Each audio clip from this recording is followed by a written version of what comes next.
नमस्कार दोस्तों, आज के हमारे इस वीडियो में हम आपके लिए उत्पन्ना एकादशी की व्रत कथा लेकर आए हैं। एक समय भगवान श्री कृष्ण और युधिष्ठिर महाराज के बीच संवाद हो रहा था।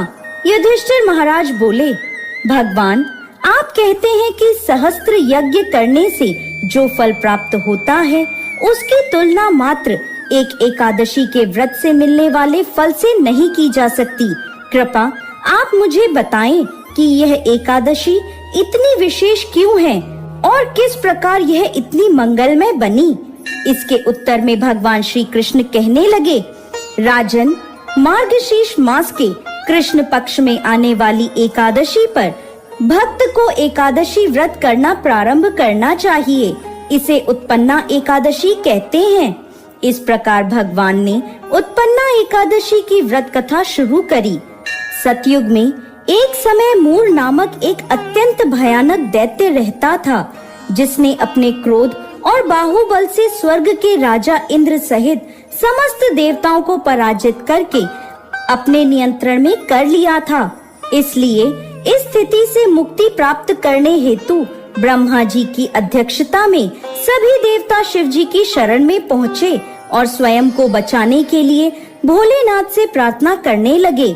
तब भोलेनाथ बोले, हे देवराज इंद्र, इस घोर कष्टमय स्थिति से आपको केवल भगवान श्री हरि मुक्ति प्रदान कर सकते हैं। इसलिए आप उनकी शरण में जाइए, वो अवश्य आपको संरक्षण प्रदान करेंगे।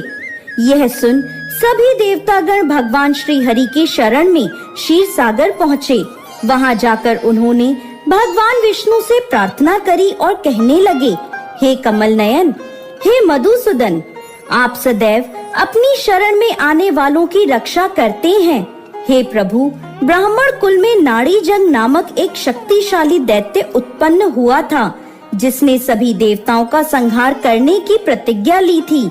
उसका पुत्र है मूर। इसकी नगरी का नाम है चंद्रावती और इस दैत्य ने त्रिलोक में हाहाकार मचाया हुआ है। इसने सभी देवताओं को पराजित कर अपने पराधीन कर लिया है। हमारी रक्षा करें। यह सुनकर भगवान श्री हरि क्रोधित हो गए और उन्होंने सभी देवताओं से कहा कि वह सभी इसी क्षण चंद्रावती पर आक्रमण करें और भगवान स्वयं इस युद्ध का नेतृत्व करेंगे। जब मूर दैत्य ने उन सभी को अपनी नगरी की ओर आते हुए देखा, तो वो अपने सैनिकों के साथ गर्जना करता हुआ आगे बढ़ा। भगवान और मूर दैत्य के बीच भयानक युद्ध हुआ। मूर दैत्य ने अपनी मायावी शक्तियों का प्रयोग किया और भगवान श्री हरि उसे परास्त कर रहे थे। इस प्रकार देवताओं के 1000 वर्षों तक यह युद्ध चलता रहा।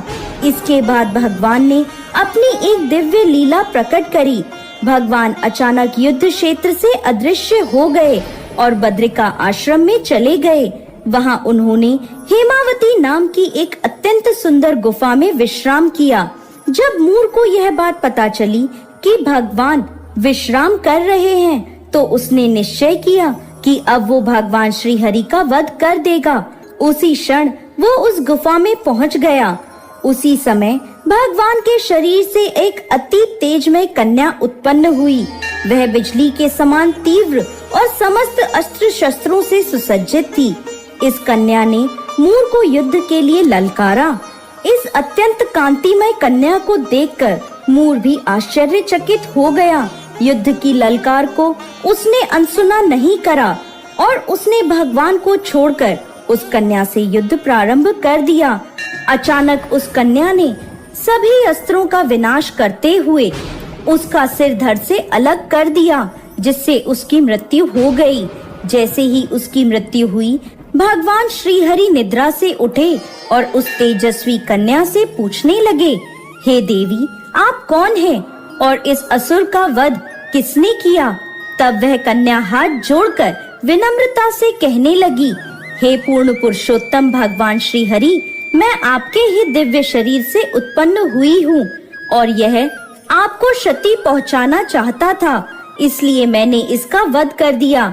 ये सुन भगवान अत्यंत प्रसन्न हुए और कहने लगे, हे देवी, आपने सभी देवताओं को इस महान संकट से बचाया है और आपके इस पराक्रम से मैं अति प्रसन्न हूँ। आपको जो वर चाहिए मांग लीजिए। यह सुन वो कन्या बोली, हे प्रभु, यदि आप मुझसे प्रसन्न हैं, तो मुझे वरदान दीजिए कि आज के दिन मैं उत्पन्न हुई हूँ। जो भी व्यक्ति आज के दिन उपवास कर आपकी पूजा आराधना करे, मैं उसके समस्त पाप नाश कर सकूं। जो भी व्यक्ति आज के दिन संध्या के समय भोजन ग्रहण करे या संपूर्ण उपवास का पालन करे, आप उस व्यक्ति को सुख, संपत्ति और मोक्ष प्रदान करेंगे। ये मेरी इच्छा है। यह सुनकर भगवान श्री हरि बोले, हे देवी, आप मेरी आध्यात्मिक शक्ति के रूप में कृष्ण पक्ष के 11वें दिन उत्पन्न हुई हैं। इसलिए संसार आपको एकादशी के नाम से जानेगा। आपकी उत्पत्ति का यह दिन मुझे अति प्रिय होगा। आगे भगवान श्री कृष्ण कहते हैं, हे कुंती पुत्र, जो भक्त एकादशी के व्रत का पालन करना चाहते हैं, वह उत्पन्ना एकादशी से यह व्रत प्रारंभ कर सकते हैं। इस एकादशी का व्रत करने से हजारों यज्ञों से भी अधिक फल प्राप्त होता है।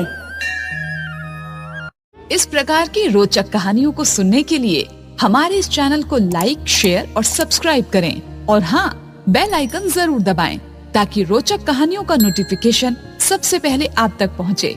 नमस्कार।